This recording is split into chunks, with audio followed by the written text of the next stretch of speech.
Hey, April 23rd, it's a Tuesday, it's sunny and it's chilly, the story of our spring. Anyways, just want to walk around, do a little update of what's in the shop. Back here in the Canoe Haven, not much has changed in a little while. It's been a ton of composite work that's been going on. I have, since our last video, taken the outwales off of this old Mansfield circa 1965. The inside's good enough, we're gonna keep it there. You know, these old ones, these Stowe canoes pre-84 or so, all the gunnels were put on with ribbed nails. Not good. So you gotta rip off the rails, you gotta cut them back with a hacksaw, you know, etc., etc. But we'll put outwales back on with screws. What's it look like? Oh, here. It's a skinny rail. It's not fat. So I gotta go up to Jim Henry's and we're gonna spend a couple hours ripping off some custom rails for a few boats, actually. Alright. Stowe canoe. So yeah, nothing's changed over here. Oh, what do we got here? We got a light on inside of a Kevlar fiberglass hybrid current designs. What is this? A Kestrel 140. Stress fracture, not quite up into the chine. I've taped it off, sanded it off, cut the patch, and a little bit here. I'm warming up the resin as we speak. I'll lay that up, finish it off with some bleeder cloth. The tape will not remain on there while it cures. And then flip her over and do some gel coat work. And you'll see a sister boat to this in just a little bit in that story. But first, oh, the ME. Yeah, this guy's been waiting a while. This was one of those projects. It was, do we really want to do it? And in the end, it's going to be sweet. It's come together. Someone took fiberglass and fiberglass the interior exterior of an old Mad River ME, which was a tandem whitewater, or you could set up solo, big solo whitewater canoe.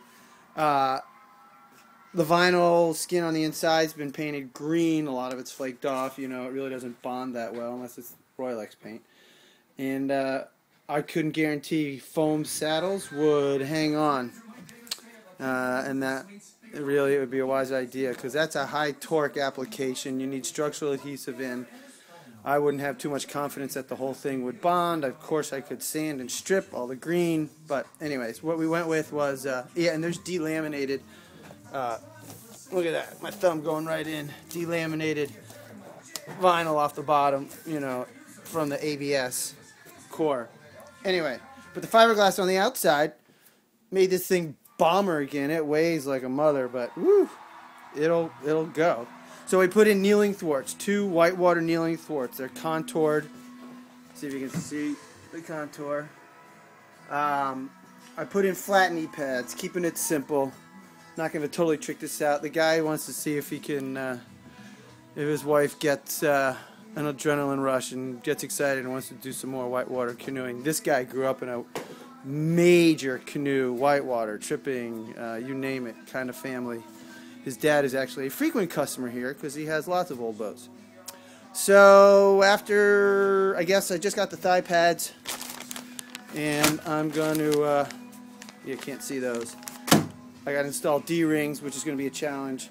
Vinyl bond with a vinyl plate D-ring. I'm not going to use hard plates. Plus, I can't get any good 3M structural adhesive quick. Anyway, and I'm going to anchor the back of the belt just to the spacer for the kneeling thwart. So anyways, this thing's close. End of the week for sure. All done.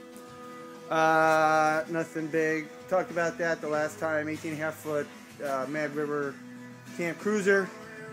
The in-whales need some TLC, and then there's some composite work. So what's over here? Over here is the sister boat, another Kestrel 140. This boat and the other boat, two different owners now, purchased these two from one owner. They're in pretty cherry shape. They're 07s. This guy's just got a little gel coat work that we're going to do. Yeah, that's all we're going to do. And then a little bit of build up in the stem here in the stern of the boat. So, on the keel. No big deal. What's over here? Oh, picked up a couple weeks ago a board in Lake George from Lake George Canoe and Kayak after we dropped off some other repaired boats. And the light's not on, but in the retail shop, they dropped from the rack and whack. Nice ding and a brand new board. So structurally, she'll be good to go. Cosmetically, oh, she'll look so pretty, but they're only new once. And they only look new like the day they came out of the mold. But it'll be good. And then this one I got to finish painting off. There's a repair over on the other side. Needs to get painted. And I guess that's it. Take a quick peek outside. Oh no, there's a thermoform kayak that just has got a little drop fracture or freight something just down from the tip of the deck in the stem. And then that beat up Marathon C1 I showed a couple weeks ago. I did get the rails out of there. Now, along with that Mansfield I showed you earlier, we're going to mill some custom rails for these things. And that boat has seen some days. And it's going to see a lot more. So anyway, for now, ciao.